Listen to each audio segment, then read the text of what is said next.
Welcome to the Dreamboat. Remember, you can join the DRI for just £30 a year. You get access to more content, including videos and discounts for our events. It's a great way of finding out more about our work, joining our dream community, and supporting this podcast. Details in the show notes and at driccpe.org.uk/membership. Welcome to the Dreamboat podcast, a place where we talk about everything dreamy, all you wanted to know about dreams and where you might find some answers. My name is Dave Billington, and I'm a psychotherapist, and I'm also director of the Dream Research Institute. And I'm joined by fellow psychotherapist Laura Payne. Hello, I'm Laura Payne, and I'm also part of the Dream Research Institute. And we're called the Dreamboat because we are recording our podcast overlooking the beautiful canal barges here at Little Venice in London. We'll be looking at dreams, talking to guest experts, and answering your questions. Now, let's get on with the episode. When I chat about my love of dreams and research into the dreams we have, most people are fascinated by the notion of pre-cog dreams. Whether they believe in the concept or not, it's the one subject, a bit like lucid dreaming, that everyone wants to talk about. But what do we mean by pre-cog or precognition dreams? Are they dreams that tell the future, give us heads up on something that's going to happen in our lives? Can that really happen? I know, Laura, that you love this area and have had some really significant pre-cog dreams. For me, this is still quite new for me. My knowledge of pre-cog will have come from the Tom Cruise film, Minority Report, of the floating pre-cog beings telling the future. That's what always sticks in my mind. I'm not sure about it all, but I'm delighted to welcome American writer and musician Gary Lachman, who specializes in this area and shares a bit of a accent with me. Yes, Gary has written more than 22 books on the nature of consciousness and the Western esoteric tradition since he left the Blondie rock band and studied philosophy. Now, he lectures around the world and has written a book on pre-cog dreams called Dreaming Ahead of Time, Experiences with Precognitive Dreams, Synchronicity and Coincidence. Gary, it's an absolute pleasure to have you here. Welcome. Oh, thank you very much for inviting me. And yes, precognitive dreams. Yes, well, I've written that book about it, and it's mostly about my own experiences and then those of other people's and some ideas about it, and then also about the nature of time itself. So, I mean, I initially thought of it's two mysteries for the price of one. When you have dreams by itself, they're mysterious things themselves, whether they're precognitive or not. And time itself is something that it's one of those things that we all know about it, but if you actually try to pin it down, it becomes very, very elusive and very strange. So they bang up against each other, as it were, in this notion of the precognitive dreams. And I came to write the book. Well, it's a while back now. It's 2019, and I was giving a talk in Brompton Cemetery, of all places, a series of events called "On the Borderlands of Sleep." And I was giving a talk about hypnagogia, which is this, the hypnagogic state, which is the in-between state between sleeping and waking, which is itself very, very interesting state in which quite a few things happen. And you can observe precognition as one of them, and some other forms of what we would call paranormal experience and so on. But at the end of the talk, or towards the end, I tagged on some accounts of precognitive dreams and my own. And I basically said, if you want to, explore hypnagogia, you can do it because it happens twice a night, or twice a day. When we're falling asleep, and when we're waking up. Although some people split hairs and call waking up hypnopompic, just in the sense it's up. Gog is taking you down, pomp is taking you up, something along those lines. But also, just write down your dreams and see what happens, because that's how I came to discover that. I have precognitive dreams. So somebody did that, and I saw a tweet the next day, and So OMG with, the appropriate exclamation marks. And God, I went to this talk. I don't know how this person fit it into one tweet, but maybe she paid for the subscription or something. But it was, I had gone to this talk and the guy said, if I wanted to see if I had dreams of the future, just write my dreams down. And I did. And gee, wow, it happened. And she said she dreamt that she had saved a hedgehog. She walked out her door and picked a hedgehog up that was in the street and put it into a bush or something like that, a hedge. Where a hog should go, a hedgehog should go. And that was a dream. And that morning when she went on to Twitter or social media, the first thing she saw was a tweet about how to save the hedgehogs or how to protect the hedgehogs. And she said, it's true.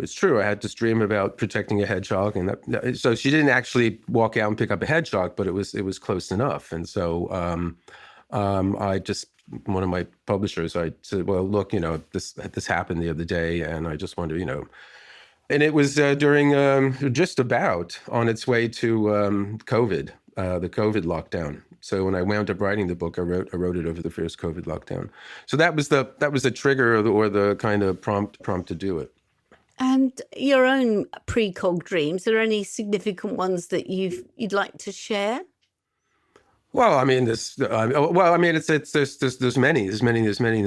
the book. I mean, I started recording them about 1980, but prior to that, my first sort of foray into what I've been doing for quite a few years now, what I've been writing about in general sense, consciousness and some of its potentials untapped, and was a song, because I was in Blondie many years ago.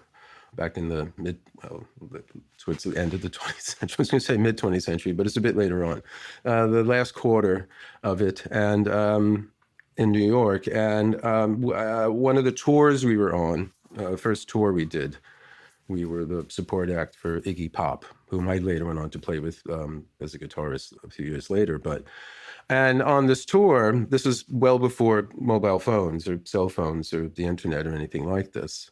If you wanted to telephone anyone, you had to be at a particular place at a particular time, and so did the other person. You had to be at a phone, and they had to be at a phone. And as Those it good turned old out, days. I mean, what's interesting? These kind of on the ground, kind of quotidian events, kind of chart shifts, I think, in consciousness more visibly than kind of any big events, because our experience of time now is very different than it was. I'm talking about 50 years ago, more or less. So our experience of time now in our everyday lives is very different than then. So, but at that time, you had to be, at a certain place, certain time to make the call and to receive it. And my girlfriend at the time knew the hotels where we'd be staying. She had a list of where we would be. And often when I went to call her, she was about to call me. So we had this kind of telepathic, and we also had some shared dream experiences that I don't remember exactly what the dreams were, but that precipitated my writing a song called "I'm Always Touched by Your Presence, Dear." That was a big hit in the UK and in Europe, 1978. I think it's the only top 10 song that had the term theosophy in its lyrics, and so it's one of those. If they still put out the Guinness Book of World Records, I think it might deserve note in there. And that but then after that, I read a book called An Experiment with Time. It's written by a fellow named J.W. Dunn in the 1920s, who's an aeronautics engineer, and just by chance he discovered that bits and pieces of his own future were turning up in his dreams. And it was a very popular book. It was people like H.G. Wells knew him, and The Time Machine is the one time travel book that he's known for, but he used the notion of time travel in different ways in some other books. But there was one called The Shape of Things, or The Shape of Things to Come, which is a sort of future history. And in it, he uses the notion of dreaming the future. And this is what he got from Dunn. And J.B. Priestley, who isn't as well known or anymore as Wells, but he is a novelist and a playwright, and some of his famous plays involve this notion of precognitive dreaming. And so I just did what Dunn himself said. He said, just write your dreams down and you'll see that it happens. And lo and behold, that's what happened. But I mean, so fast forward, that's about 1980. So fast forward 40, years, I guess. So I guess the first lockdown was spring 2020. So fast forward to then, and that's when I suggested writing about this. And I, over the years, I've kept dream journals. So I had a stack of dream journals since the early 1980s up into where I'm living now in London. So before I moved here and back in, it's, doorstopper size and more. So I went through all of those and I pulled out just as many. I mean, the thing about it is, like, I don't predict the future. There's nothing like that. When I give talks about this, I say that usually the precognitive dreams we hear about most of the times are what I call the 2 Ds, and that's disasters or the Derby. So you hear precognitive dreams about some horrible disaster happening, or you hear precognitive dreams about somebody winning at the races. And I mean, those are the ones you hear, and they're true. I mean, they're remarkable. I mean, I'm not gonna. I don't want to go into there's so many of them. The Titanic, the 9/11, a variety of other ones like that. I'm a 9/11er. Yeah. So I know a lot of people like myself who had that. There's a lot on it, but in my own experience, neither of those.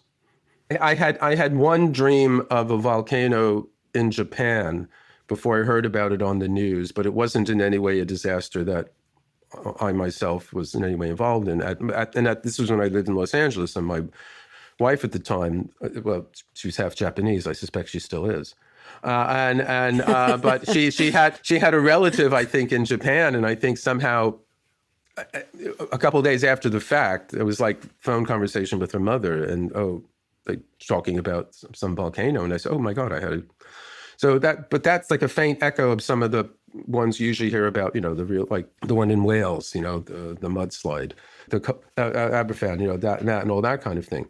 Or the person who dreams winners, the punter who dreams the winners, and that. But 95% of them, precognitive dreams, my own, and books about them are usually about inconsequential sorts of things. I usually say trivial, but then the Jungians in the audience will say, no, there's nothing trivial in the dream. I don't mean it in that sense, that in some everyday, put it that way, everyday sort of thing.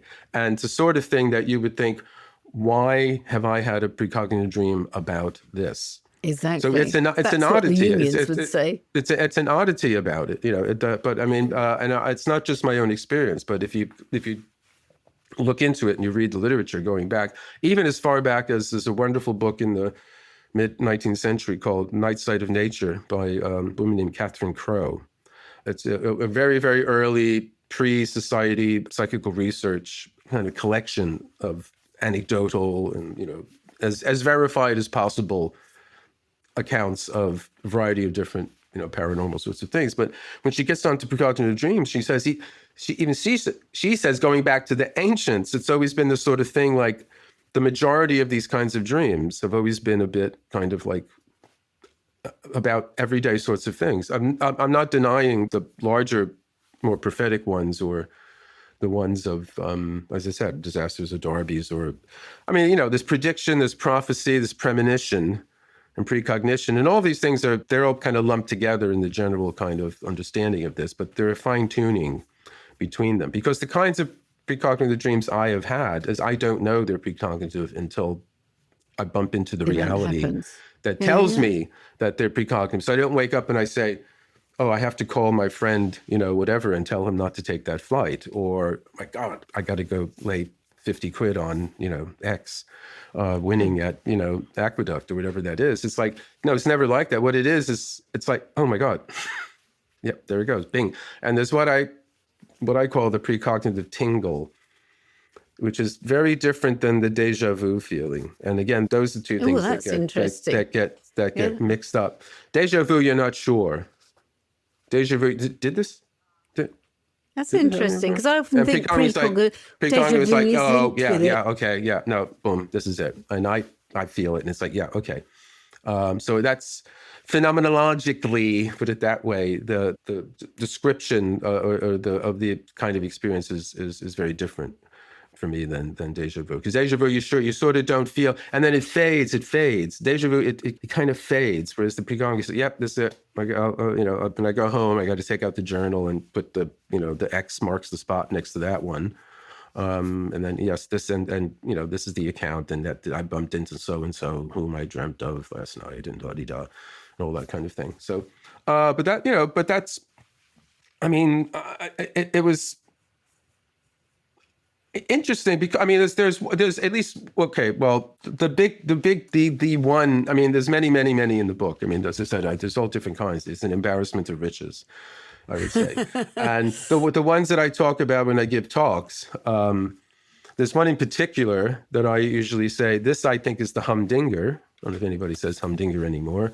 But as with Donne and with many others, what you discover is it's your own future.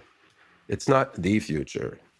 It's not Criswell predicts, and you see the future coming up over the horizon. No, it's you. It's got what you're going to watch on TV, what you're going to read in the newspaper, who you're going to bump into when you come out of the supermarket.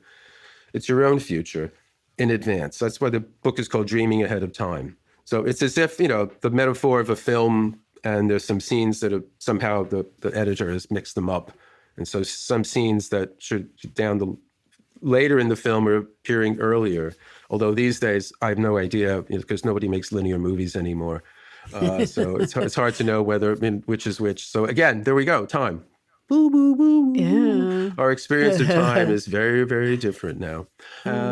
So that's what would happen. And so two of the, to me, very convincing, for sake of a better word, dreams were about film. And one was in 1990, I had a dream about the 1930s pulp magazine character, The Shadow. Oh, yeah. Who knows what evil lurks in the hearts of men? The Shadow knows. So, all right. So this 1990, when I was a kid, I read all that early 30s, 40s pulp kind of stuff because it was reissued in paperback books and comic books and things of that sort. So for me to dream about the Shadow wouldn't have been too strange because it was something that, and I read Jung and all that, and so the Shadow, Jung, that kind of thing. But it's a dream about a film about this character. And in the dream, there's two very clear scenes. One is one of the shadows, one of his powers is he can make himself literally two-dimensional like a shadow and like move along a wall like that. And then he, very dramatically comes out of the wall, becomes three-dimensional. Strangely enough, in a two-dimensional thing you're watching anyway, it's a film. So there's a scene like that in the dream. And then one of his trademarks is he has these pistols, these 45s, and he has two of them usually, and they're kind of big and very impressive. And there's a scene where one of them is like that, and it's kind of like a multi-mirrored background where there's many reflections, like in a prism of that. So in the dream, and then also not only have I dreamt these two scenes, but I dream the plot of the film. And it has something to do with a sphere. Something to do with a sphere of some kind. Okay, so this is in 1990. 1994, there is a film that comes out, The Shadow, with Alec Baldwin. And it's one of the early superhero films, before the franchises got, huge. And it's actually not bad. It's not a bad film. And so I'm living in Los Angeles, and I'm married at the time. And I say to my wife, I say, oh, look, hey, do you remember I told you about that dream 4 years ago? Wait, let me get the journal. And I pull the journal out and say, here, in 1990, I dreamt this, blah, blah, blah, bing, there it is. I go to see the film anyway, but let's go to the film. So we go to the film, and the two scenes I describe are in the film. So you would think, though, okay, as I said, more than likely you have some scene like that because this is one of his powers, you know. But plot of the film, the bad guy is going to blow up New York with something called the beryllium sphere. Right? Not a beryllium bomb or not a beryllium missile, not a beryllium whatever, a beryllium sphere, which I had, you know, here is the sphere. It's like, so I had dreamt 2 scenes and the plot of this film 4 years in advance. So that to me is like, okay, explain that. You can't, I said the first 2 things like you could account for, okay, you would have scenes like that in that film, wouldn't you? But you wouldn't necessarily have a plot of the sphere. And then the other was that where I was living in Los Angeles, and my wife at the time, she worked for Sony Studios. This is sort of the mid 90s. And one of the films she was working on was Francis Coppola's Dracula. And that's, I don't know, 30 years ago now, so I don't know if anybody knows that. They probably still do. Yeah. But in any case, it was all hush-hush. She couldn't talk about it, and nobody talked about it. There was no, you know, press releases, nothing. And then we were invited to a screening, pre-release screening. And the evening before, or whatever, you know, fairly soon before going to this, I dreamt this horrific, hellish scene of just charnel and smoke and blood and like heads on pikes, you know, sticking up against like a red sky with, you know, kind of, you know, fire in the sky and horrible dark shadows and black clouds. And it was a very, very disturbing dream. And I wrote it down. And then we went to see, you know, the screening. And if you know the film, the first 10 minutes of the film, whatever it is that scene. It's because it's linking Dracula to Vlad the Impaler, which is the original kind of model. Dragul. It was, and you know, so that was like a name he was called, and Vlad. So the original real Dracula. So, but again, I didn't know that was going to be there. I mean, I know the Dracula story, so okay, well, I wonder if but I wasn't really thinking, gee, I wonder if they're going to have Vlad the Impaler in the, you know, it wasn't really like thinking about it like that. But again, and this, so that, those 2 to me, and there was quite a few others and all that. And so, but it's just something that happens. Yeah, I was going to say, what do you think it is? You know, you're obviously fascinated by consciousness and obviously time. What do you think is going on when we have these pre-cog type of dreams? Are we stepping into a time fold? What do you think's happening? Well, one of the people, I mean, Dunn developed a whole kind of unwieldy philosophy around this, what he called serialism. So he tried to explain how it happens by different levels of time. So Dunn, for him, he wasn't interested in the dreams per se as dreams. So any symbolic, any kind of content like that for him he didn't really look at that. He merely saw them as these chunks of his own future coming. And so what he was more interested in was how can I explain this? How do we understand time if this is the case? So there's time 1, which we're in now, which is the same damn thing, one thing after another every day. You know, it's past is gone, the future's on its way, and there's the fleeting present. And this is, you know, time 2 would be the time that we enter in dreams, which in some way we're released from the constraints of time 1, and we can float up above, and we can see both the past and the future. And that's why the dreams are often a mixture of both of them, right? But he had to keep sort of adding another layer of time, and so there's time 3. So this is the time in which we're aware that we, you know, have seen precognitively, as it were, or something like that. So eventually it got to layer and layer and layer, or kind of like the endless onion skin of different sort of times and different observers. So there's observer 1 is just you and I now observing the physical world. Observer 2 is the one that is up above in dreams and can kind of see us. We can only look forward. Then there's an observer 3 who sees even the observer in dreams and can act in the dreams, and so on and so on. So it got quite complicated. And eventually he tried to develop a whole theory of immortality based on this. But someone who I mentioned earlier, J.B. Priestley, a novelist and a playwright, and an essayist, very popular in the 20th century. He's not very well read, very much read these days. But he called himself a time-haunted man. And he was completely fascinated with the mystery of time.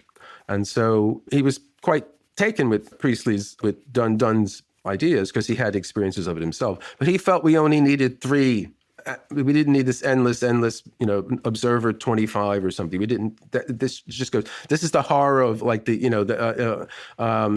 endless kind of infinity where you never get to any kind of, you just have to say, okay, there's one final.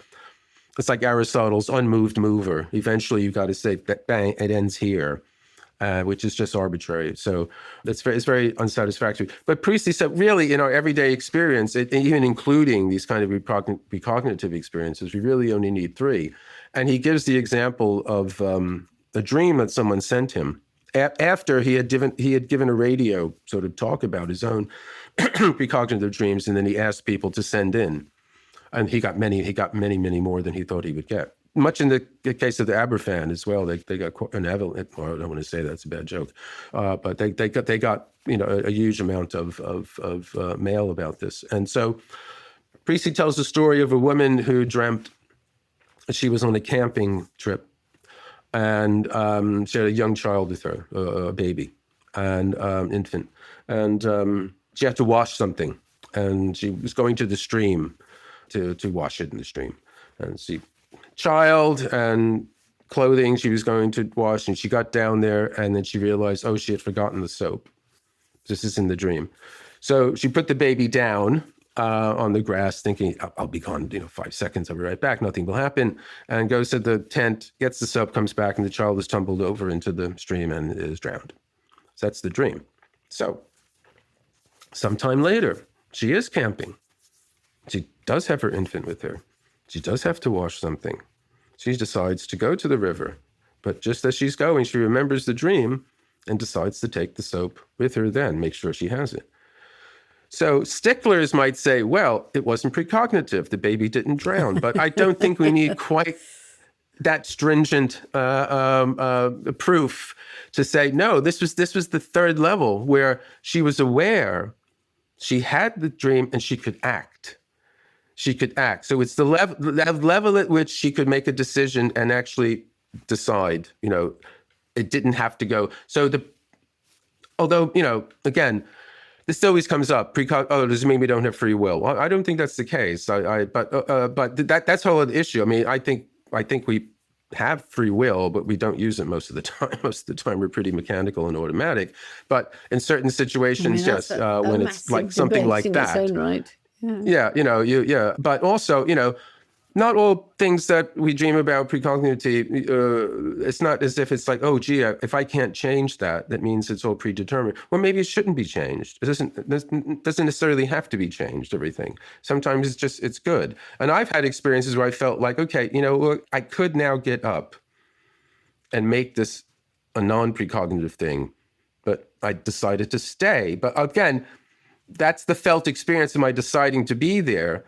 So did I make it precognitive by deciding to stay there? But again, it had the tingle, and so I felt like, but that always comes up. But I'm not a fan of the block universe, the Einsteinian Minkowski notion that time is an illusion, and everything has happened. And if it's people try to retrocausation is this idea that's being drawn on a lot to try and talk about precognition in the sense of it talks about physics and all that. And to tell you the truth, I kind of leave the room whenever they start talking quantum and stuff like that, because all I've heard about for the last 30 years is like quantum this, quantum that. It's like what does the positron have anything to do with the dream I had of whatever. Maybe it can explain physically, but it's not physical. It's in my mind, and I'm an agent here. So it's just like I'm just a bunch of positrons at that moment, and suddenly I'm not trying to, I'm being jokey about it, but but I just kind of feel I have a more phenomenological existential approach to it, meaning like this is something that happens in my world. And I mean, you could say positrons are behind whatever, or any tron is behind everything, right? There's some, but why are they doing it that way in my particular case? I mean, the particles are doing everything all the time, but why are they doing it this way for me peculiarly right now? So that's the question. It's sort of like, the positrons made me do it or something like that. So no, I try to keep it to the human, the human experience of it, rather than try to explain it in terms of some kind of physical theory like that. So yeah. Juices. Yeah. I thought you explained. Yeah. I listened to one of your podcasts sort of in preparation for this, and I love the way you explain that. It's like you're not really concerned whether we can physically time travel or not. It's enough that we can mentally time travel. And I think you gave the example of Proust and what happened, once he actually. Yeah. Well, no, exactly. Yeah. Exactly. Yeah. I mean, I don't think we can physically time travel. Because logic itself, and I write about the occult and the esoteric, so you might think I'm not a fan of logic, but I mean, some of it you just can't avoid bumping your head up against. So I mean, okay, if time travel's possible, how long does it take to go in the future? 10,000 years, 10 minutes, half hour. If it's not simultaneous, if it's not bang, time's meaningless. If you're not immediately wherever you want to be time traveling, then it's taken some time for you to travel in time, and that there you're back with there's another kind of time. Then you should be able to travel in that time as well, shouldn't you? And it's almost just now it came to it's almost like if Zeno's paradox, going back to early Greek philosophy, where the arrow never hits the target. Because you can always have the distance between the arrow and the target. So whatever it is, you can have that and have that and have, and you can keep having, fractioning the distance indefinitely. Half of a millionth of a half, you can have that as well. You can keep doing that and that. And so this is this notion that time, this kind of illusion, this is the sort of thing, and it strikes me that's sort of similar to like that kind of time travel idea, because it's like how long does it take to travel in time? In all the movies, because they have to have the special effects, right? So there's always like 30 seconds or whatever, and they're oh my god, we see everything going by and all that kind of stuff. But the viewer is. Okay, this just took 5 minutes, so that's time that you can travel in that. And then also, if you go back, I go back yesterday, right? And I see me, whatever I'm doing, even though yesterday I didn't go back and I didn't see me. So it's not the same yesterday that I'm going back to, because I'm altering it because I'm turning up there as well. So it's not properly the same yesterday. But then I can pick up myself from yesterday and I can say, hey, you know what? I just invented a time machine. You're kidding. No. Do you want to come along? And so, yeah, let's go. So then we both go back to the day before yesterday, and I pick up myself then, and there's room enough in the time machine for the three of us, and we keep going back and back, and I can keep collecting, X number of me's, which it just sounds, again, this is infinite regress. That's what I was trying to remember. This horror of the infinite regress, which you never get to an end of. Gary, what sort of drew you into the whole subject of consciousness and esotericism? What was it that sort of dragged or pulled you into this? Was there a defining moment? Well, I woke up one day and said, gee, where is this? What am I doing here? What am I supposed to do now that I find myself here? What is time? What is space? What is this thing they tell me is the universe? The small questions. One day I just started thinking about it.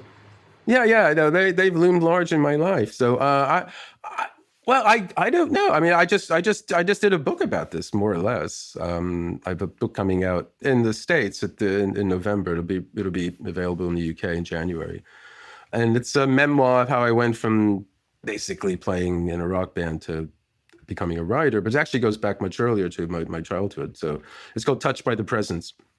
which was the name of the song about the experiences with my girlfriend back in the day. And I mean, I think it goes back to comic books. I think comic books when I was growing up they certainly were the most powerful experience on me in the early years. And I can remember there was a character. There was a strip called The Legion of Superheroes, and they were these kind of superpowered teenagers from other planets. Superboy was one of them, but there's lots of the Lightning Lad and Saturn Girl. But there was one character named Cosmic Boy, and his power was magnetism. And I didn't understand, why wasn't he called Magnet Boy or Magnetic Boy? What's Cosmic? Magneto. Well, that was, yeah. I mean, but this is before the X-Men. So this was a teenage superheroes before the X-Men. But similarly, same power as Magneto, but that makes sense. So I remember asking my sister, what does cosmic meant? She had no idea. And I asked my mother, she didn't know. And I didn't bother asking my father. So I guess you could say I've been trying to figure what that means for the last 60, I don't know, 5 years That's of my a lovely life. story. I love Something it. like that. So, but I mean, I know, I think, I mean, I grew up during a time that's called the Silver Age in comic books. So this is the 1960s. This is when they had gone in a slump in the 50s, and they came back. And all these characters from the 40s were reinvented. I mean, Superman was still around. Batman, I mean, even though Batman almost was discontinued. I mean, it's a multi-billion-dollar franchise now. But there was a time in the 50s when it just wasn't selling on the newsstands. And then sort of by the late 50s, a lot of these old characters, they reinvented in the new kind of space age, sleeker, modern kinds of things. And I was born at the end of 55. So, but I can remember, I must have been reading when I was about 4 or something like that, or at least because I have stories in the book about this. So I think that's when it's that. But then more specifically, well, I mean, probably when not probably, but I tell this story. But when I was a musician, when I was first playing in Blondie, and we were living in this dilapidated sort of illegal loft space on the Bowery. And if you know New York, the Bowery, back then, it was the Skid Row. It was like, you know, homeless and drunkards and, you know, bums and, you know, and rock and rollers, proto-punk rockers. And the guy who had the lease, insofar as there was one on the building of which we occupied a floor, he was this wild, flamboyant, gay biker artist. He was totally into the Hells Angels, but he was also into Aleister Crowley, you know, the dark magician of the 20th century. And he would read, there was a book called Diary of a Drug Fiend, and he would read from it, and then he would give tarot readings with Crowley's Thoth deck, and he did paintings based on some of the Thoth cards, the Trump cards and all that. And so I just got interested in it, you know, from being around that. And I had no interest in it before. I mean, I liked weird fiction like H.P. Lovecraft and weird tales, stuff like that, and horror movies, like 30s and 40s horror films. But I wasn't into magic and stuff like that. But what really, you know, got me going was there was a book called The Occult by a British writer named Colin Wilson that came out in the early 70s. And there was all this debris kind of left over from the sort of late hippie crowd that were transitioning into, you know, the new cultural persona of whatever would become kind of, you know, New York rock before it turned into punk. But on people's bookshelves, you know, these books, and I remember borrowing this book, and it was a page turner. And I mean, it's cliche, but it, you know, literally changed my life. And I later became friends with Wilson. I've written a book about him, and you know, it became kind of, you know, I don't know. Some years later, in 1983, I made a pilgrimage down to where he lived in Cornwall, in the far West Country, and all that sort of thing. But it was a history of the occult from a sort of philosophical, but also psychological and literary. And he just knew lots of things, and he related what he knew to all these different aspects of, you know, the occult, going back to, you know, primitive magic, and then all these fantastic figures like Crowley or Madame Blavatsky and Gurdjieff and Rasputin and the Hermetic Order of the Golden Dawn and so on and so on. So I just became hooked on it at the time. So this would have been 1975. So it's 50 years ago. So I mean, again, that's in the book. So around the time I'm playing in New York 50 years ago, I'm 19 years old. I'm reading this kind of stuff and having strange dream experiences, and so that's I was what started out as naive enthusiasm slowly became a serious exploration of the impact of the occult on Western culture. Thank you. Yeah. Should I take that great again? Study.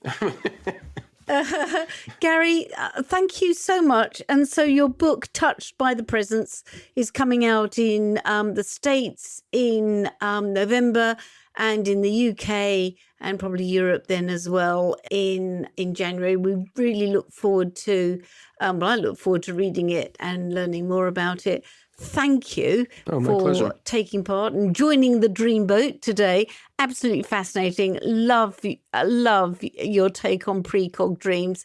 And there'll be more details about Gary, obviously, in our show notes. And also, he is coming to talk at CCPE at the DRI in January. So we'll put details up of that, of course, on the website.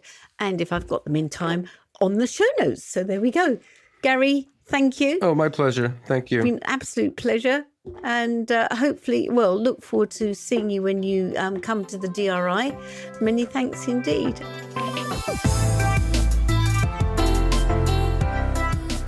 So, what did you make of that, Rina? It was really, really interesting. It's clear, he's been riffing on these ideas and integrating them. He's been working on these ideas for a long time. They're really quite integrated. You can hear the way he speaks about them, it's so fluid. But I was fascinated by this idea of the banality of, that the Pre-Cog dreams, we work so much with the meaning of dreams and eliciting meaning and purpose and playing with them and all of this.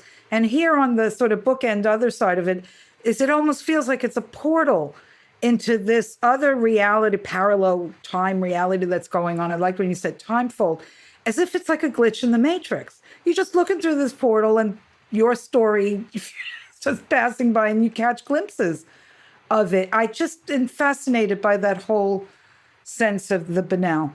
Of course, we concentrate on the big, the big impressive stories, but the banal, what's the purpose of that? Or is that just the glitch in the system? That we get a portal view into this. So he's just very enjoyable to listen to. He's so clearly so knowledgeable in various areas of this. Yeah. I quite liked, because often I think deja vu and Pre-Cog cross over, but he was very definite that they are very different. And I liked his take on it, because I think he's right, actually. I think Pre-Cog is almost like a subset. No, so I'll say that again.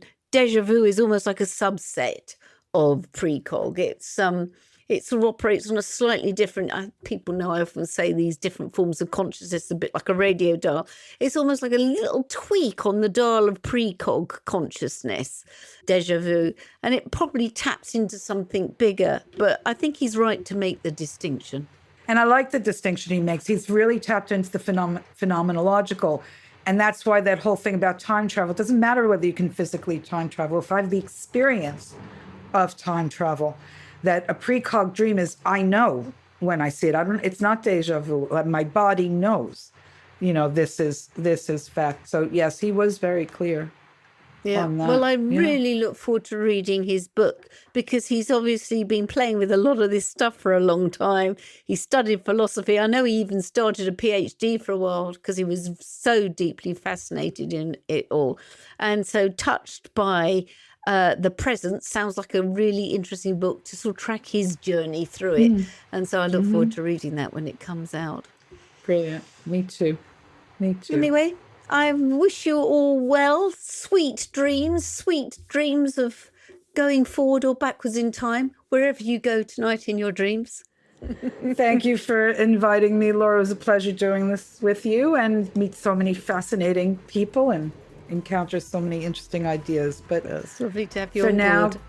Go well, everybody. Sleep well, go well, and we'll be together again.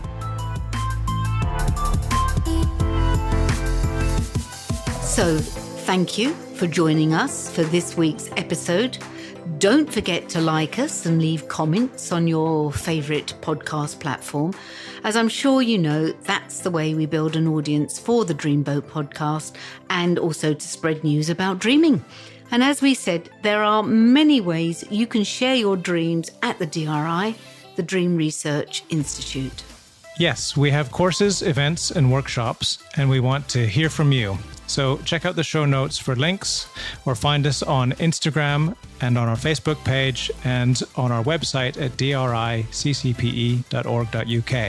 And if you want to explore your dreams further or you would like to support us, you can join the DRI as a member for just £30 a year.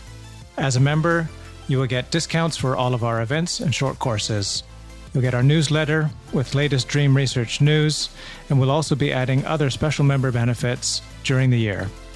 Of course, members' dreams will always be given preference for reading on the podcast Dream of the Week slot. So go to the link on the show notes and become a DRI member today. Keep dreaming and keep sharing your dreams.